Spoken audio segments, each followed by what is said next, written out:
Scanning చేయించుకునే ముందు ఏమన్నా తిని రావచ్చా, ఏమన్నా తాగి రావచ్చా అని చాలామందికి డౌట్లు వస్తుంటాయి.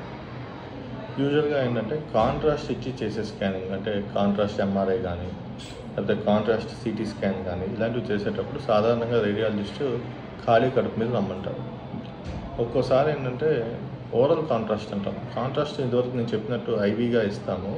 ఓరల్ కాంట్రాస్ట్ అంటే నోటి ద్వారా కాంట్రాస్ట్ లేకపోతే రెక్టల్ కాంట్రాస్ట్ అంటే మన విరోచనం వచ్చే మార్గం నుంచి కాంట్రాస్ట్ ఇవ్వడం ఇలాంటివి జరిగినప్పుడు ఖాళీ కడుపుతో ఉంటే కాంట్రాస్ట్ స్టడీ ఇంకా బాగా వస్తుంది కాబట్టి ఖాళీ కడుపుతో రమ్మంటారు. అదే ఐవీపీ అని ఇంకో రకమైన స్కానింగ్ ఉంటుంది, కిడ్నీల కోసం చేసేది. అదైతే వాళ్ళు 2-3 డేస్ ముందు నుంచి కొంచెం డైట్ మోడిఫికేషన్ సజెస్ట్ చేస్తారు. కామన్గా చేసే స్కాన్ ఏంటి? Ultrasound abdomen. అల్ట్రాసౌండ్ అబ్డామిన్ చేస్తున్నప్పుడు మన కిడ్నీలు కానీ పేగులు కానీ గర్భసంచి కానీ యూరినరీ బ్లాడర్ కానీ ఎలా ఉందో తెలుసుకోవాలి కాబట్టి రేడియాలజిస్ట్ ఏమడుగుతారంటే ఫుల్ బ్లాడర్ అంటే నీళ్లు బాగా తాగి నీరు సంచి నిండుగా ఉన్నప్పుడు వస్తే స్కానింగ్ బాగా వస్తుందని నీళ్లు తాగమని ఎంకరేజ్ చేస్తారు.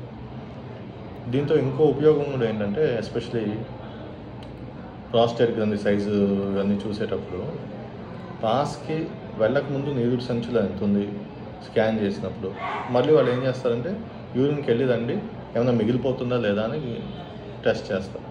సో ఈ చిన్ని చిట్కాలు మీరు ఫాలో అవ్వండి.